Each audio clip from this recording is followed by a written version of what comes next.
गुरुर्ब्रह्मा गुरुर्विष्णु गुरुर्देव महेश्वर गुरु साक्षात् परम ब्रह्म तस्मै श्री गुरवे नमः। जय श्री कृष्ण चैतन्य प्रभु नित्यानंद श्री अद्वैत गदाधर शिवासादि गौर भक्तवृंद।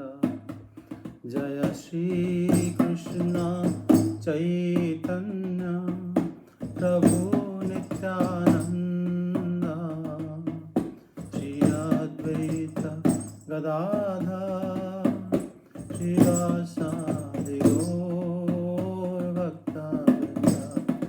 हरे कृष्णा कृष्णा कृष्णा हरे हरे, हरे राम राम राम हरे हरे। हरे कृष्णा कृष्णा कृष्णा हरे हरे, हरे राम राम राम हरे हरे। हरे कृष्णा कृष्णा कृष्णा हरे हरे, हरे राम राम राम हरे हरे। हरे कृष्णा कृष्णा कृष्णा हरे हरे, हरे राम राम राम हरे हरे। जय श्री हरिनाम संकीर्तन की जय हो। जय श्री कृष्ण चैतन्य प्रभु नित्यानंद श्री अद्वैत गदाधर शिवासादि गौर भक्तवृंद की जय। जय श्री बलदेव श्री सुभद्रा श्री जगन्नाथ श्री सुदर्शन देव की जय। श्रीमद् भागवतम की जय, वृंदावन धाम की जय, सभी भक्तवृंद की जय। जय जय श्री राधे श्याम। श्रीमद् भागवतम तृतीय स्कंद 18वां अध्याय हिरण्याक्ष और श्री बराह भगवान का युद्ध। मैत्रेय उवाच।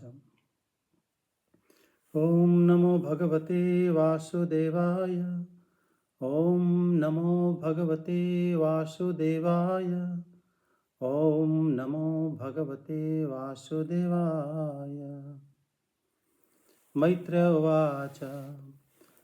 तदेव माकर्ण्य जले सभासितं महामनास्तद्युगाणाय दुर्मदाः हरेर्विदित्वा गतिमङ्ग नारदाद्र सातलं निर्विवेशे त्वरान्विताः ददर्श तत्राभिजितं धराधरम् प्रणीय मानवनीमन ग्रद्रष्टया मृषान्तामक्षणा स्वरोचोरुणाशिया जहास चाहो वनगोचर मृगा।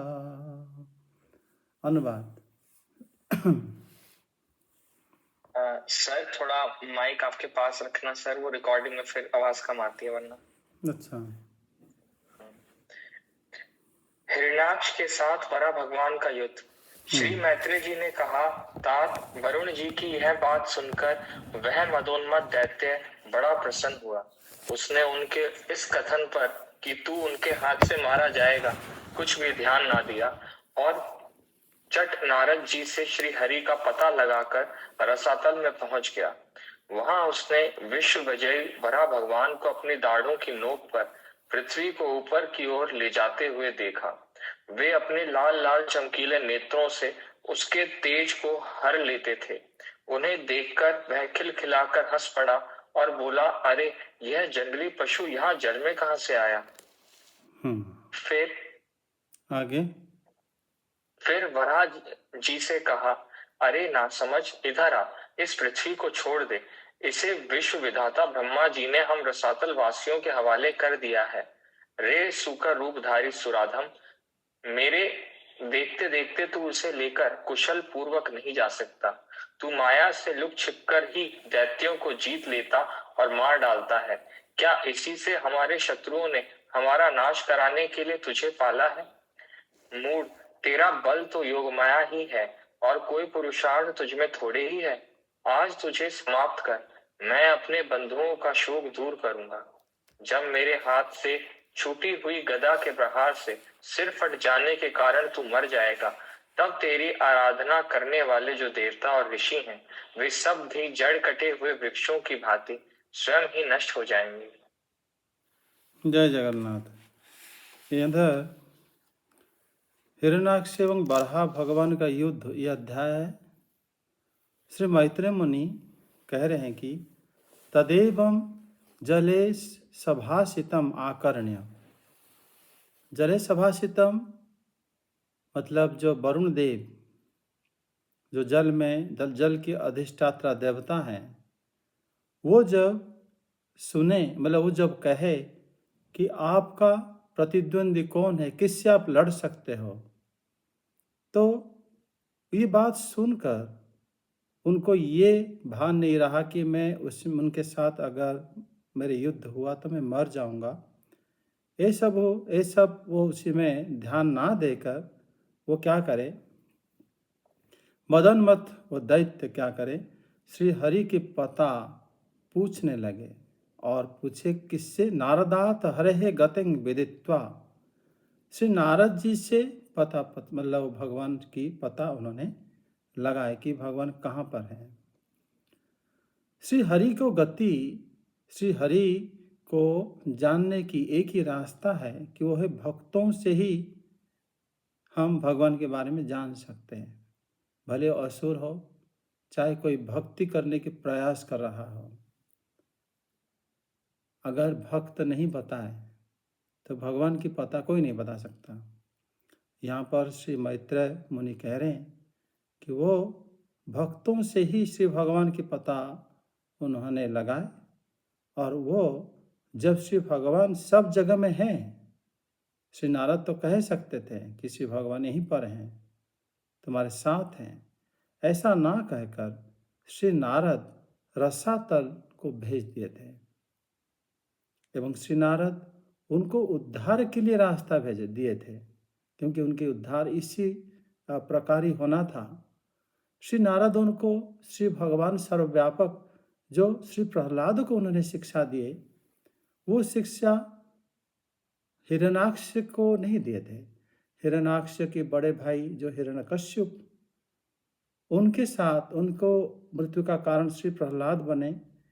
श्री प्रहलाद सर्वत्र श्री भगवान को दर्शन करे एवं हिरण्यकश्यप भी कहीं रसातल नहीं गए थे, वो उन्हीं के सभागृह में ही श्री भगवान को दर्शन करे थे। यहाँ पर हिरण्याक्ष के लिए श्री नारद उनको रसातल को भेज दिए। जैसे ही श्री भगवान की इच्छा एवं जैसे ही इनका उद्धार के रास्ता जिससे मिले, उसी तरह ही श्री नारद हमेशा भक्त लोग सबके कल्याण करते हैं, खाली भक्तों के लिए सबके कल्याण करते हैं। उनके कल्याण के मार्ग ही खुल गया एवं उन्होंने हिरण्याक्ष को वहाँ पर उनकी पता दे दी कि इस तरह जाओ। यहाँ पर उसी समय श्री भगवान पृथ्वी माता को अपने बराह अवतार, बराह स्वरूप में अपने मुख में रखकर, उनके जो बराह के जैसे स्वरूप होता है, जल के ऊपर से आ रहे थे। तत्र धराधरं अग्र द्रष्टया पुण्यमाना बनिम अरुणाश्रियः अक्ष्मा सोरुच भूक्षणतम जहा सच अहो वन गोचर मृगः। उन्होंने वन गोचर मृग मतलब उन्होंने जैसे जब देखे कि पृथ्वी देवी को श्री भगवान बरहा भगवान पृथ्वी देवी को लेके ही माता को आ रहे हैं, तो उनके श्री भगवान को वो अपनी लाल आंख करके देखे और उन्होंने देखकर कहा, हंसकर भी कहा कि ये तो बनेला पशु है। उन्होंने श्री नारद कहे थे कि ऐसे ऐसे है, वो पृथ्वी को उद्धार करते हुए आ रहे हैं, जल के अंदर से आ रहे होंगे, तुम ऐसे जाओ, जो मिलेंगे वही वास्तव में भगवान है, जिनके बारे में वरुण देव तुम्हें कहे हैं, जिनके साथ तुम अगर लड़ोगे, तुम्हारा युद्ध करने की जो इच्छा है, जो मतलब भूख है, वो पूरा हो जाएगा। लेकिन उन्होंने लक्षण तो देखे, श्री भगवान के लक्षण हैं, उनके हाथ घुटने तक लंबे होते हैं, भगवान के नयन जो है कमल नयन होता है, वो सब लक्षण से जान ली कि श्री नारद इन्हीं के बारे में बता रहे थे। लेकिन देखकर उन्होंने हंसकर बोले कि अहो चित्रंग वन गोचर मृग विचरो बराह। उनको देखकर श्री दशमी बात कहते हैं, उनको देखकर हिरणाक्ष ने कहा, ये तो अद्भुत जल में संचरण करने वाले बराह है।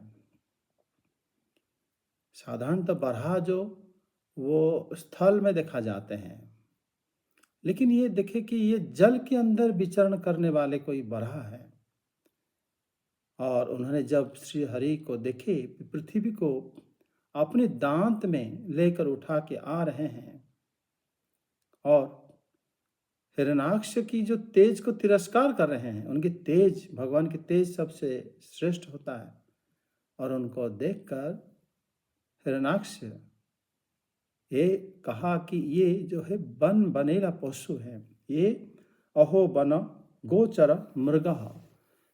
अगर हम वन देखेंगे, जो वन गोचर मृग अलग अन्य अर्थ में अगर हम देखेंगे, वन जो है वृंदावन होता है, गोचर जो मतलब हमेशा वृंदावन में जो विहरण करते हैं, श्री भगवान के बारे में भी वन गोचर भी कहा जाता है। श्री भक्ति विनोद ठाकुर जैसे बोले हैं, जमुना तीर वनचारी, जय राधा माधव कुंज बिहारी, यमुना तीर वनचारी। श्री भगवान वनचारी होते हैं। ये वन गोचर मृग, मृगपति, मृग, ये जो है श्री हरि को भी बोला जाता है। और यहाँ पर वन गोचर मृग दूसरे अर्थ में जल में जो शयन करते हैं, श्री नारायण को भी कहा जाता है वन गोचर मृग। तो इसीलिए यहाँ पर सारे अर्थ में हिरणाक्ष, जो कि श्री भगवान की मूल रूप में भगवान के भक्त हैं, और भाषा का विडंबना ऐसा होता है, वही भाषा में श्री भगवान को स्तुति भी होती है और उसी भाषा में श्री भगवान के लिए लगता है कि उन्होंने भगवान को निंदा करने की चेष्टा करे हैं। लेकिन भक्त लोग जैसे यहाँ पर श्रीधर स्वामी पाद बताते हैं कि उन्होंने माने भगवान को देखकर उनका तेज हरण हो गया था और उन्होंने देखे कि ये जल में संचरण करने वाला बराह है। आगे कहते हैं, इन आहो अज्ञ यही मही विमुंचह, कि ये जो पृथ्वी को आप छोड़ देना चाहिए। श्री ब्रह्मा जी ने हम रसातल वासियों को प्रदान कर रखे हैं। हे सूकर रूप धारण करने वाले ऐश्वराधम, आप ये पृथ्वी को मेरे सामने लेकर नहीं जा सकते। मतलब अगर पृथ्वी देवी को श्री भगवान अपने दांत में लेकर आ रहे हैं बराह रूप में, तो इसमें यह अंदाज़ा लगाया जा सकता है कि हिरणाक्ष कितने विशाल शरीर वाले होगा, जो कि सारे पृथ्वी को ही वो देख पा रहे थे और श्री भगवान के साथ भी उन्होंने युद्ध करने के लिए आए हुए थे। यहाँ पर जैसे उन्होंने बताया कि हे सुराधम असादित सुकरा मम इक्षतः अनया स्वस्ति न यास्यसि।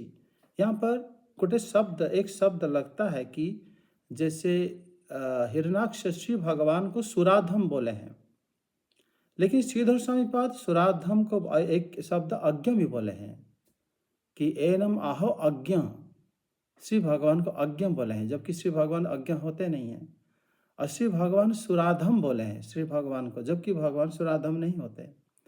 श्रीधर स्वामीपाद इसीलिए इसको बोले हैं कि सुरा अधमा यस्मात् हे सुराधमा, अर्थात सुराधम शब्द को श्रीधर स्वामीपाद कहते हैं कि जिनकी अपेक्षा सारे देवता अधम होते हैं उन्हीं को कहा जाता है सुराधम। सुरा हो गया हमारा देवता लोग को कहा जाता है सुर।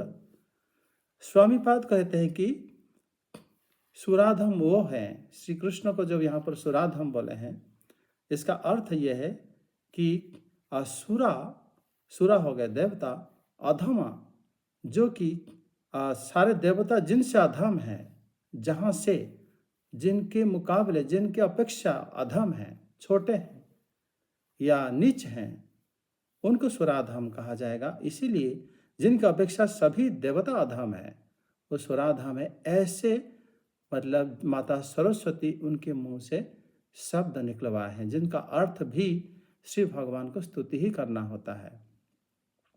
अज्ञ, अज्ञ शब्द को जितने जब श्री भगवान को कोई अज्ञ कहा जाता है कि कोई वो कुछ नहीं जानते, मूर्ख, लेकिन यहाँ पर वो कहते हैं कि यज्ञ नास्ति ज्ञो यस्मात् सर्वज्ञ इति अर्थः। स्वामीपाद के हिसाब से अज्ञ हो गया जिनसे बढ़कर कोई और ज्ञानी नहीं होता है, उनको अज्ञ कहा जाता है।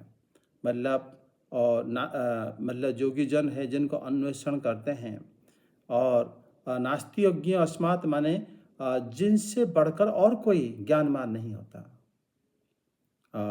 अज्ञ, आप अज्ञ हो, अज्ञ हो मतलब जब उन्होंने श्री भगवान को अज्ञ कहा है हिरण्याक्ष, तो इससे समझ लेना चाहिए हे अज्ञ, अर्थात आपसे, आपको जानने के लिए हम सब के पास कोई ज्ञान नहीं है, इसलिए आप अज्ञ हो, हम जान नहीं सकते आपको।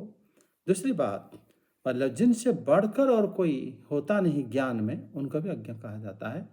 इसलिए इस अर्थ में सर एक क्वेश्चन है, अगर वो ये सब जानता है, उनके अनजाने में स्तुति कर ही रहा है, तो फिर उनको गाली भी क्यों दे रहे हैं? हाँ, इसीलिए श्रीधर स्वामीपाद कहते हैं कि जब शास्त्र में जो अर्थ को लिया जाता है, अगर ये नॉर्मल जैसे भाषा में तुम कहोगे कि गाली उन्होंने कहा है, तो अगर महापुरुषों को कोई गाली देते हैं उसमें तो अपराध लगता है। अर्थात भागवत जो बिना अर्थ इसको जाने पढ़ लेगा, उसको गाली देने का जो पाप है वो लग जाएगा उनको। जैसे भगवान शिव के बारे में चतुर्थ स्कंद में है, दक्ष जी ने जो भगवान शिव को अपशब्द कहे हैं, श्रीधर स्वामीपाद हर एक अपशब्द को बोले ये गाली नहीं है, ये है भगवान के लिए स्तुति, और हम स्तुति का अर्थ को जानकर समझ के इसको पढ़ना चाहिए। अन्यथा जो बिना जाने पढ़ लेते हैं उनको वही अपशब्द का जो दोष है उनको लग जाता है। और उन्होंने ये लीला कर रहे हैं, लीला में इस शब्द अपशब्द को समझना चाहिए, इसलिए मतलब महापुरुष लोग इसके ऊपर टीका करते हैं।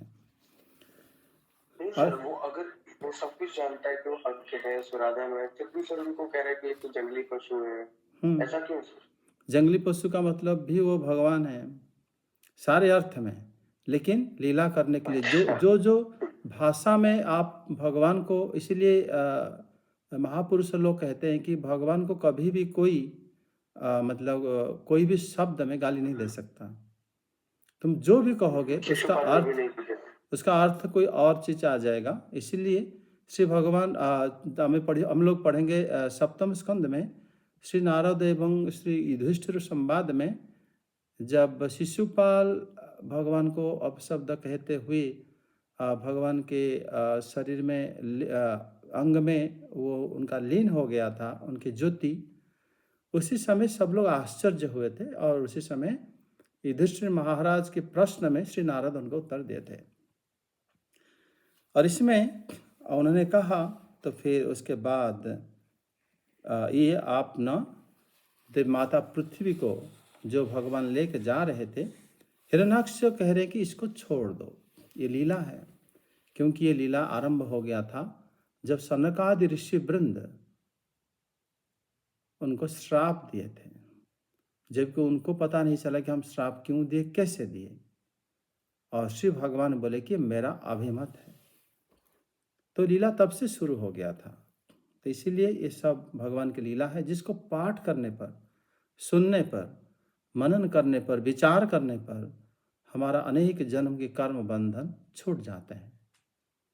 भगवान की हर एक लीला जब जान जाओगे कि वास्तव में इसमें किसी का कोई दोष नहीं होता, और इसमें कोई ना तो पर्दे के पीछे जैसे कोई असुर नहीं, ना कोई इसमें दोषी है, सब लगेगा जब ये कोई जान लेता है, तब फिर वो वास्तव में भवबंधन से मुक्त हो जाता है। इसीलिए भगवद गीता में आप देखोगे, जब यदा यदा ही धर्मस्य श्लोक श्री भगवान बोले हैं, उसके बाद बोले हैं कि जन्म कर्मच में दिव्यम एवं यो वेति तत्वतः। मेरा जन्म और कर्म दिव्य है, जो उसको तत्व में जानता है। भगवान के जन्म और कर्म को तत्व में जानने का अर्थ हो गया, वास्तव में भगवान के जन्म क्यों होता है, किस लिए होता है, क्या अधर्म जब बढ़ जाता है तब भगवान अवतरण होते हैं, अधर्म फिर बढ़ाता कौन है, लोगों के मन में प्रेरणा क्यों आता है, फिर इसको भगवान बिना आके जब धर्म को स्थापना करते हैं, फिर अधर्म फिर दोबारा कैसे बढ़ जाता है। तो ये सब जो उसके कारण का पीछे अन्वेषण करेगा, तभी श्री भगवान कहते हैं कि उसको फिर दोबारा जन्म लेना नहीं पड़ेगा, वो मुक्त हो जाता है। उसी प्रकार ये लीला को समझ लेना चाहिए। भगवान की लीला ही गान, स्मरण, हम मनन, जाप, ध्यान सब कुछ करना चाहिए। आगे श्लोक 4 में बताते हैं, त्वं नाह सपत्नैरभाय किं भृतो यो मायया हन्त्यसुरान् परोक्षजित् त्वं योगो माया बलमल्पपौरुषं संस्थाप्य मूढप्रभुजे सृहदच्छोचाः त्वयि संस्थिते गदया हर्षेण शीर्षण्यस्मत् भुजच्युतया ये च तुभ्यं बलिं हरन्त्यो शरयो ये च देवाः स्वयं सर्वे न भविष्यन्त्यमूलाः सदित्युद्यमानो हरिदुरक्त तोमरे दृष्टा गङ्गामुपलक्ष्य भीतां तोदमृषा निरगादम्बो मध्यात् ग्रहातः सकरेणोर्यथेभः स गामोदस्तात् सलिलस्य गोचरे विन्यस्य तस्य मदधास्त्य सत्वम् अभिश्रुतो विश्वसृजा प्रसूनैरापूर्य मानो विबुधै पश्यतो हरेः। अनुवाद। हिरण्याक्ष भगवान को दुर्वचन बाणों से छेदे जा रहा था, परंतु उन्होंने दांत की नोक पर स्थित पृथ्वी को भयभीत देखकर वह चोट सह ली तथा जल से उसी प्रकार बाहर निकल आए जैसे ग्राह की चोट खाकर हथनी सहित गजराज। जब उसकी चुनौती का कोई उत्तर न देकर वे जल से बाहर आने लगे, तब ग्राह जैसे गज का पीछा करता है, उसी प्रकार पीले केश और तीखी दाढ़ों वाले उस दैत्य ने उनका पीछा किया तथा वज्र के समान कड़क कर वह कहने लगा, तुझे भागने में लज्जा नहीं आती? सच है, असत पुरुषों के लिए कौन सा काम ना करने योग्य है।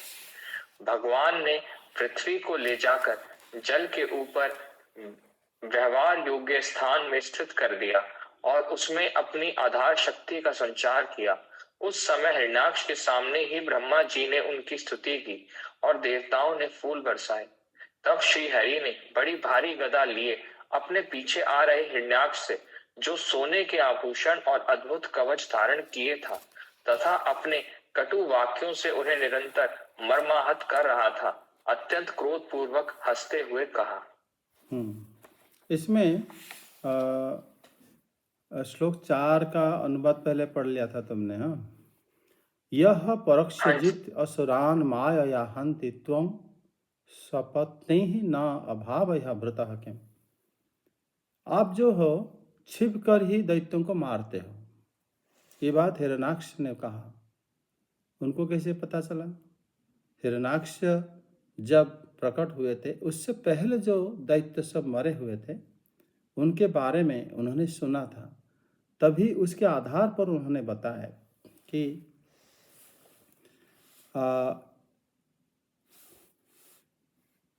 भगवान छिप कर या परोक्ष भाव से ही, दूर से ही वो शत्रु को मारते हैं।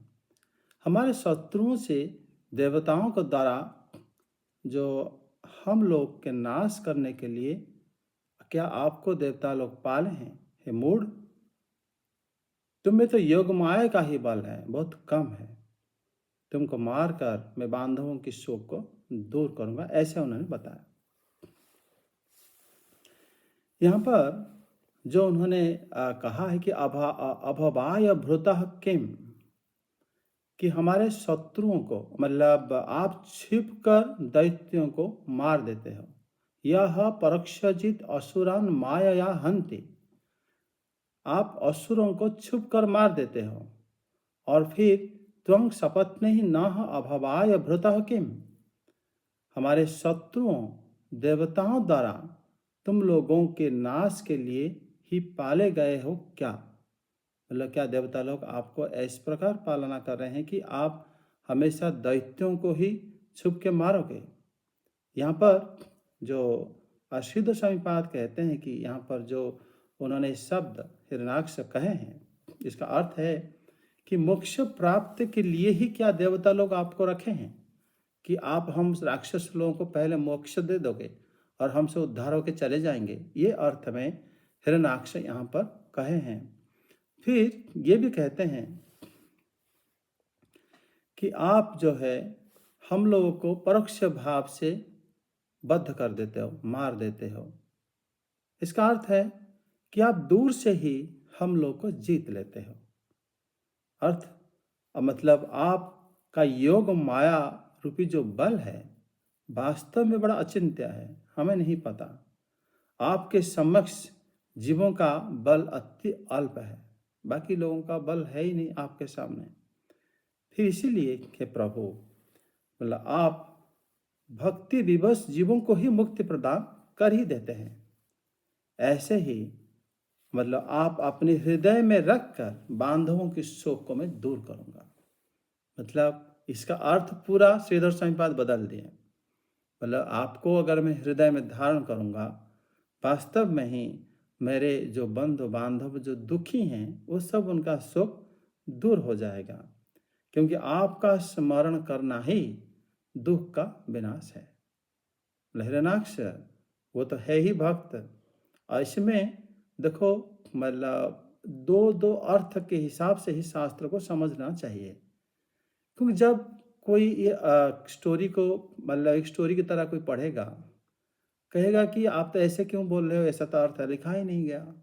लेकिन ये कथा शुरू होने से पहले ये नहीं भूलना चाहिए कि ये दोनों भगवान की कितने सेवा करे होंगे कि श्री हरि उनके पक्ष लेकर, मतलब सनकादि ऋषि वृंद की समक्ष भी कहे कि मेरे लोगों को मेरे लोग ने जो आपको दुर्व्यवहार करे, इसीलिए मैं आपको क्षमा चाहता हूँ।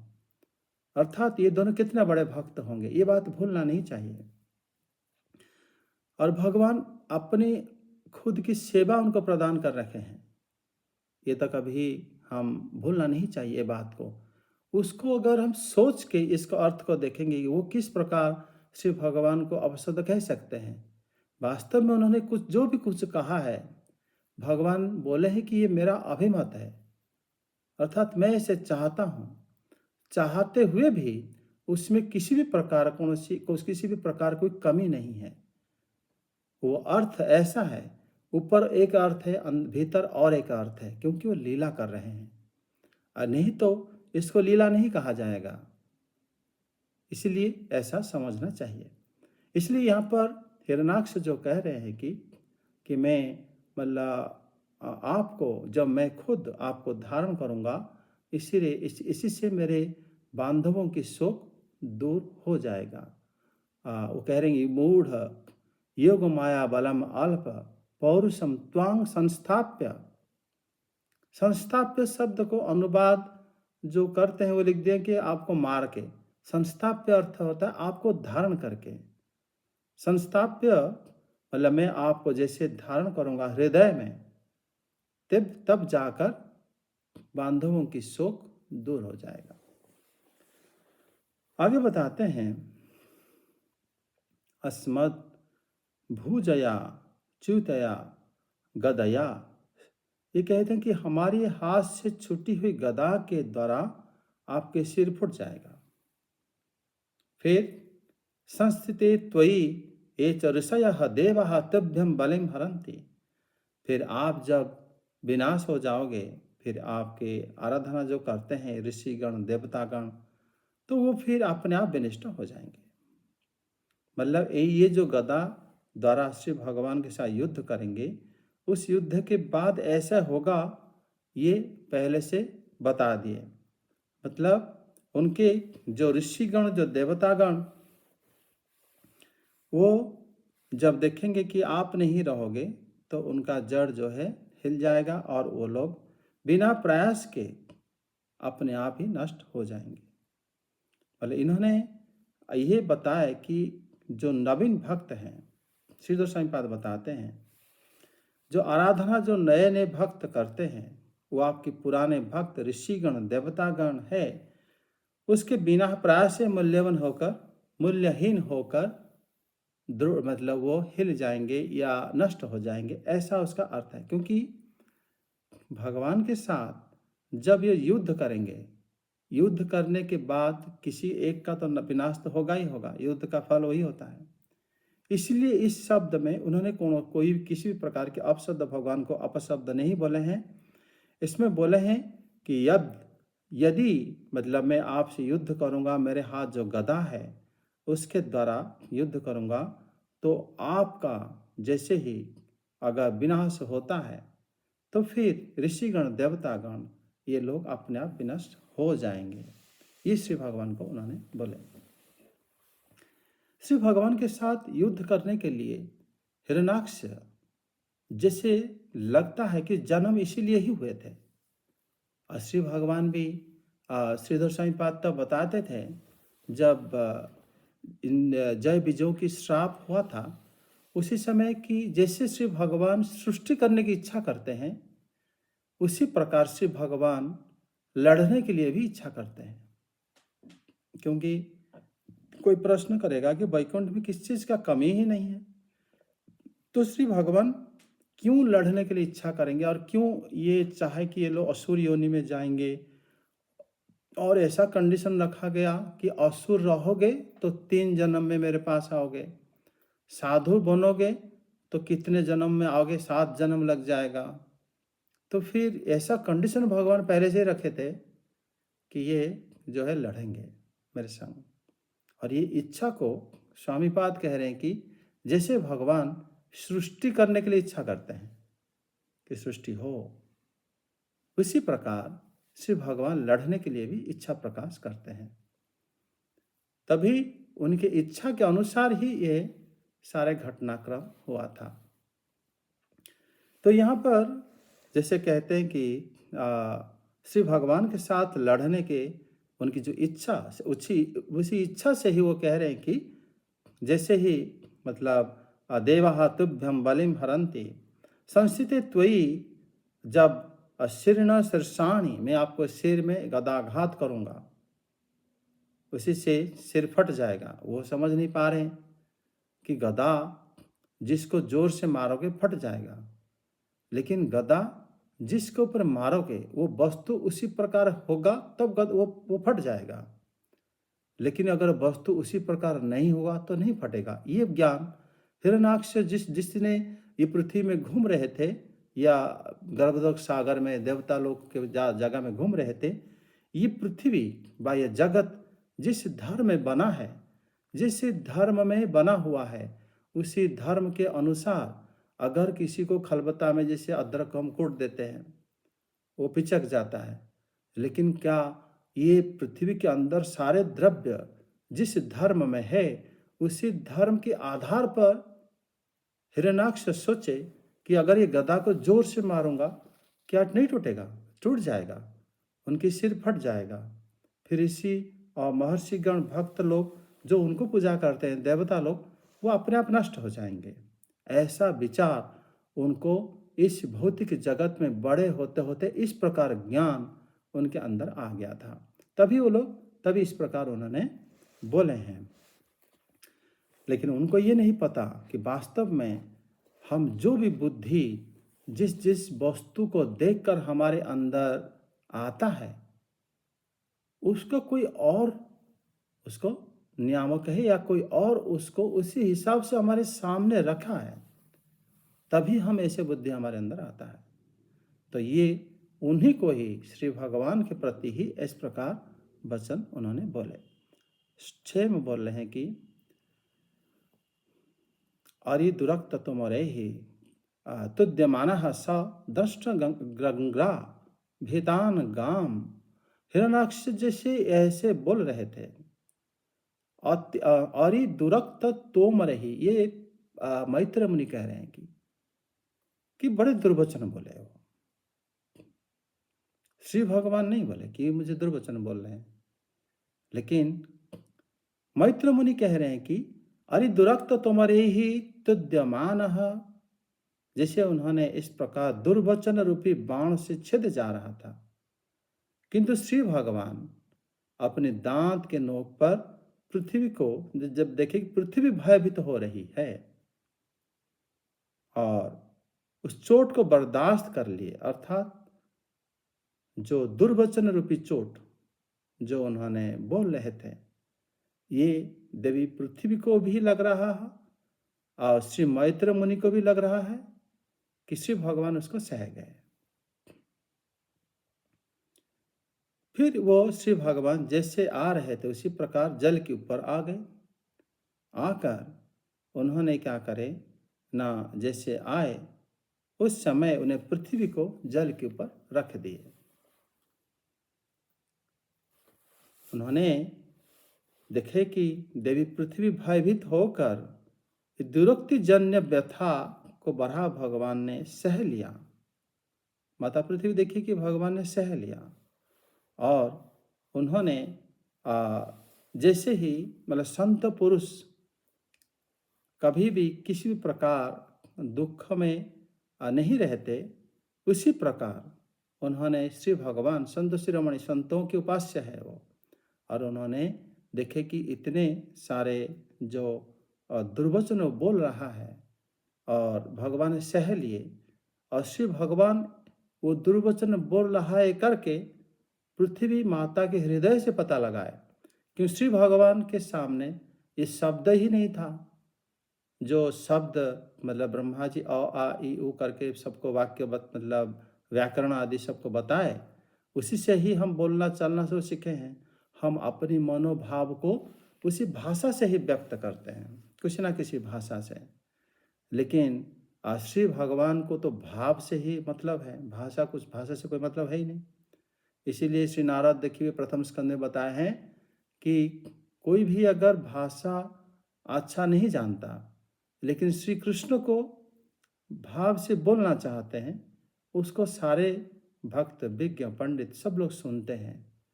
लेकिन जो भाषाविद सब भाषा को अच्छी तरह जानता है, लेकिन श्री भगवान को बिना मन से नहीं ऐसे ही बेमन से ही व्याख्या करना चाहते हैं, उनसे कोई नहीं सुनता। इसलिए भाषा कोई मतलब नहीं है यहाँ पर। लेकिन श्री मैत्रेय देव और श्री पृथ्वी देवी, उनको मतलब लगा कि भगवान को ऐसे वो बोल रहे हैं, और श्री भगवान उसको सह लिए। भगवान को पता लगा कि मेरे भक्त लोग दुखी हो गए हैं, तो उन्होंने पृथ्वी देवी को उद्धार करने के लिए श्री भगवान क्या करे ना, उनको लेकर वैसे ही आए, लेकिन वो दैत्य जो है उनके पीछा करते हुए आए। और जैसे ही और श्री भगवान पृथ्वी देवी को क्या करे, अपनी शक्ति से वो जल के ऊपर रख दिए, क्योंकि वो जल अथाह जल है, वो जल है गर्भोदक जल। हमारे ब्रह्मांड विवरण का अनुसार जिस जगह में हम लोग रहते हैं ये भीतर से 50 करोड़ योजन है, उसमें से पृथ्वी 12.5 करोड़ योजन की, जिसको भगवान उद्धार करके ला रहे थे, 12.5 करोड़। लेकिन पृथ्वी इतना बड़ा नहीं है। 50 जो हमारा ब्रह्मांड 50 करोड़ भीतरी भाग है, और इसका जो आवरण है वो इससे 10-10 गुना बड़ा है। अगर 10-10 गुना बड़ा है 10 आवरण, तो सोच के देखो कितना बड़ा होगा। पहला आवरण तो 500 योजन 500 करोड़ योजन हो जाएगा, उसके बाद फिर 10 गुना बढ़ जाएगा 5000, फिर उसके बाद 10 गुना बढ़ जाएगा। तो कल्पना करके देखो इतने बड़ा जो पृथ्वी है उसका आधा भाग जल से डूबा हुआ है, जल भरा हुआ है, वो है गर्भोदक जल। तो उसके सामने पृथ्वी तो बस सरसों के दाने की तरह दिखेगा, इतने बड़ा है। वहीं पे डूबा हुआ था और वो जल अथाह है, उसको किनारा नहीं है उसका। तो उसमें श्री भगवान अपनी शक्ति से स्तंभित करके जल के ऊपर रख दिए। माता पृथ्वी उसके ऊपर रही, डूबी नहीं। इसलिए यहाँ पर कहा गया है सा सलिलस्य अधस्थात गाम गोचरे विनश्य तस्याम एव सत्वम अदधात अरे पश्यतः विबुधै प्रसन्न। कह रहे हैं कि अपनी शक्ति से क्या करे ना, उसको आघात करके अपनी खुर से, अपनी जो भगवान अपने श्री चरण से उसको ऐसे स्तंभित कर दिए, वह जल जैसे कठोर हो गया और उसके ऊपर रख दिए। तो वहाँ पर हिरण्याक्ष की आंखों के सामने देवताओं ने श्री भगवान को फूल वर्षा करे। जब पृथ्वी देवी के उद्धार हो गए सब वर्षा करे, और ब्रह्मा जी भी उनकी स्तुति की।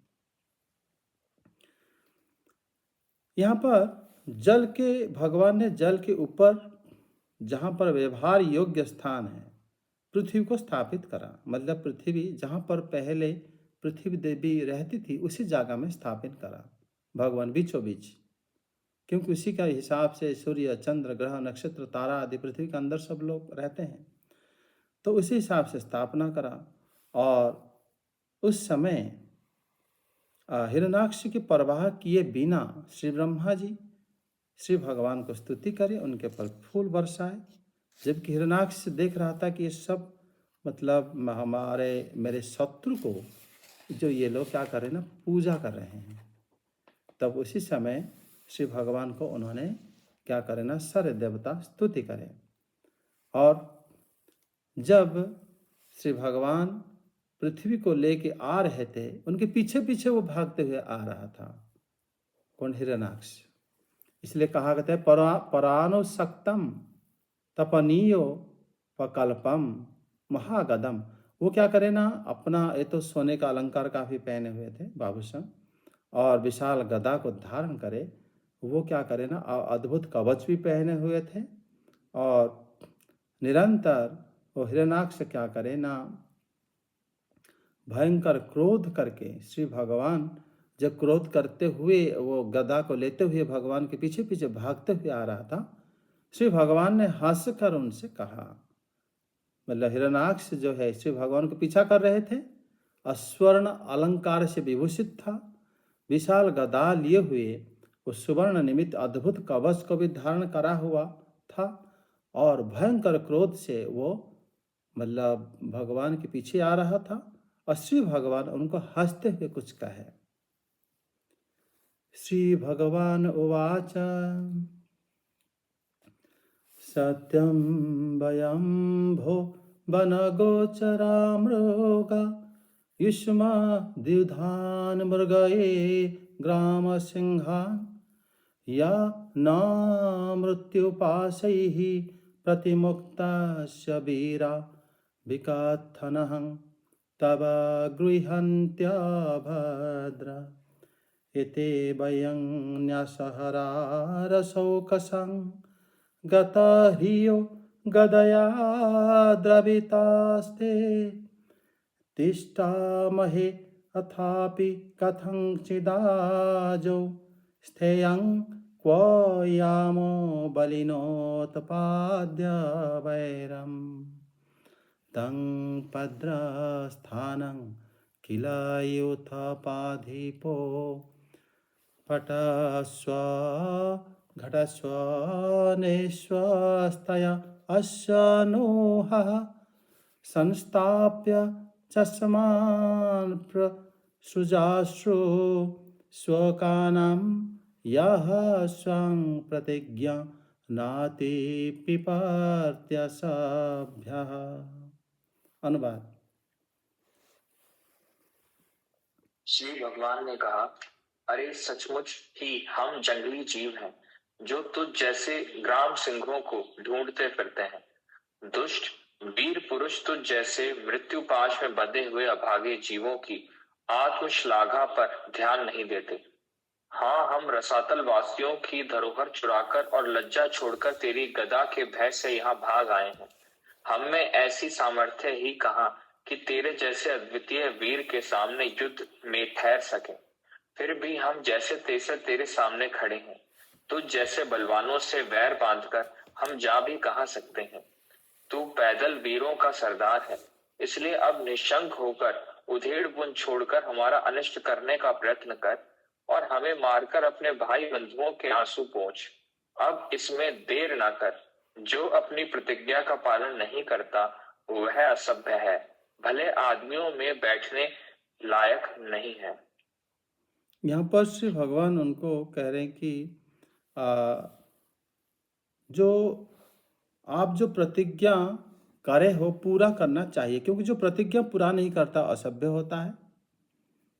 और तुम क्या करना चाहिए ना, मुझको पराजित कर लेना चाहिए। श्री भगवान कह रहे हैं कि तुम पैदल वीरों का जो सेनापति हो, उनका तुम स्वामी हो, अतः बिना किसी सोच विचार करे शीघ्र ही हमारा अनिष्ट करने में लग जाना चाहिए। क्योंकि मुझको जब मारोगे तो बांधवों के आंसू को तुम पोंछ डालोगे, और अतः इसमें देर नहीं करना चाहिए। जो प्रतिज्ञा पालन नहीं करता वो असभ्य है।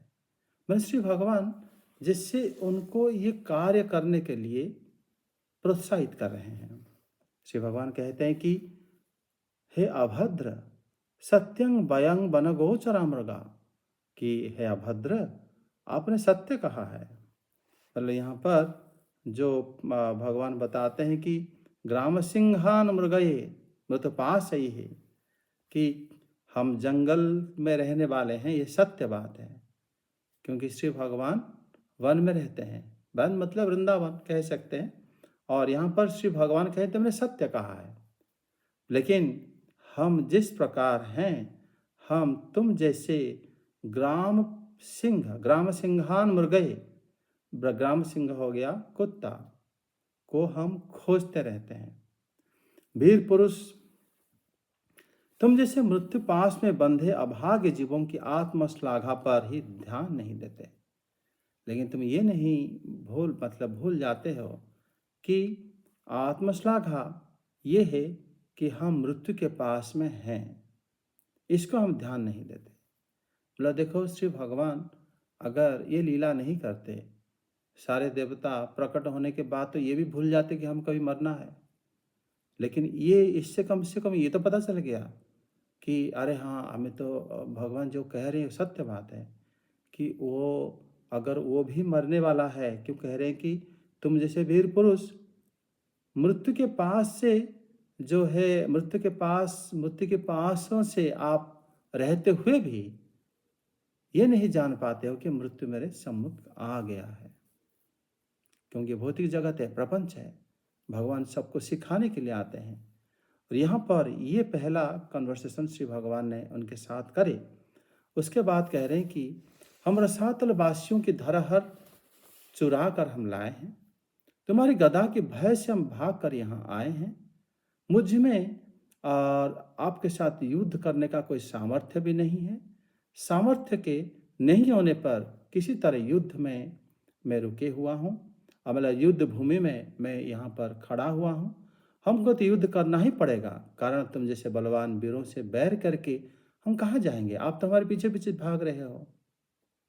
मतलब हिरण्याक्ष के अंदर युद्ध करने की इच्छा जागृत होना और श्री भगवान उनको युद्ध की सारे नियम एवं युद्ध करने के लिए श्री भगवान अपने आप को उनसे छोटा बताना, इस सारे बातों से ये पता चलता है। और ये भी बताना कि मनुष्य का जीवन या किसी भी जगत, ये किसी भी जीव का जीवन क्षणस्थायी है, कि श्री भगवान तो जन्म नहीं होते, लेकिन ये ज्ञान सबको दे देते हैं।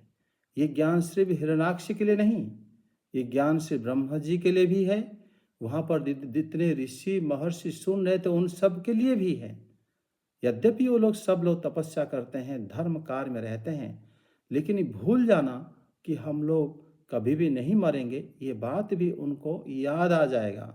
श्री भगवान बताए कि हे वीर पुरुष, तुम जैसे मृत्यु के पास में बंधे हुए अभागा जीवों की जो आत्मश्लाघा है, जो जीव अभागा है वो वही सोचता है पहले कि मेरा कभी मृत्यु नहीं होता, नहीं होगा। मृत्यु पाशय ही प्रतिमुक्तस्य तव विकथन न गृह्णन्ति, वो नहीं जान पाते हैं। और हम कैसे, आप तो मेरे पीछे पीछे भाग रहे हो, मैं तो डर के मारे भाग के आ गया, और फिर मैं जाऊंगा कहाँ? इसलिए लड़ना तो पड़ेगा। इसलिए श्री भगवान जब उसके इच्छा को पूरा कर रहे हैं और उसके माध्यम से श्री भगवान अपनी इच्छा भी पूर्ति कर रहे हैं, ये भाव हिरण्याक्ष के अंदर तब से आया जब उनको श्राप हो गया। और उसके बाद श्री भगवान ने बताया कि तुम लोग जाओ, लेकिन भयभीत मत हो। जिस समय वो लोग श्रीहीन हो गए, उस श्लोक में बताया गया है पिछले अध्याय में, वो वैकुंठ से च्युत हो गए, उनका सब प्रकार की स्मरण शक्ति मध्य चला गया। और वो आए भी थे शत्रु भाव से श्री भगवान के साथ व्यवहार करके ये जगत को शिक्षा दें, और श्री भगवान की जो इच्छा है युद्ध करने की वो भी पूरा करें और लीला में सहायता करें। यहाँ पर श्री भगवान कहते हैं कि आपको मुझे, मेरे साथ युद्ध करके मुझे जो अनिष्ट करना चाहते हो शीघ्र कर लेना चाहिए। इससे तुम्हारे जो बंधु बांधवों की जो आंसू भी तुम पोंछ सकते हो, वो लोग भी मुक्त हो जाएंगे। समझ में आ गया? ये तो अध्याय बड़ा है। कितने श्लोक हैं? 28। आज यही रखते हैं। जय जगन्नाथ। जय जगन्नाथ। श्री कृष्ण गोविंद हरे मुरारे, हे नाथ नारायण वासुदेव। श्री कृष्ण गोविंद हरे मुरारे, हे नाथ नारायण वासुदेव। हरे मुरारे मधुकैटभारे, गोविंद गोपाल मुकुंद सोरे। यज्ञेषु नारायण कृष्ण विष्णु, निराश्रय मां जगदीश रक्ष। श्री कृष्ण गोविंद हरे मुरारे, हे नाथ नारायण वासुदेव। श्री कृष्ण गोविंद हरे मुरारे, हे नाथ नारायण वासुदेव। हरे कृष्ण कृष्ण कृष्ण हरे हरे, हरे राम राम राम हरे हरे। हरे कृष्ण कृष्ण कृष्ण हरे हरे, हरे राम राम राम हरे हरे। हरे कृष्ण कृष्ण कृष्ण हरे हरे, हरे राम राम राम हरे हरे। हरे कृष्ण कृष्ण कृष्ण हरे हरे, हरे राम राम राम हरे हरे। जय हरि नाम संकीर्तन की जय हो। जय श्री कृष्ण चैतन्य प्रभु नित्यानंद, श्री अद्वैत गदाधर शिवासादि गौर भक्त वृंद की जय। श्री जगन्नाथ, श्री बलदेव, श्री सुभद्रा, श्री देव, श्री सुदर्शन देव की जय। श्रीमद् भागवतम की जय। उपस्थित सभी भक्त वृंद की जय। जय जय श्री राधे श्याम।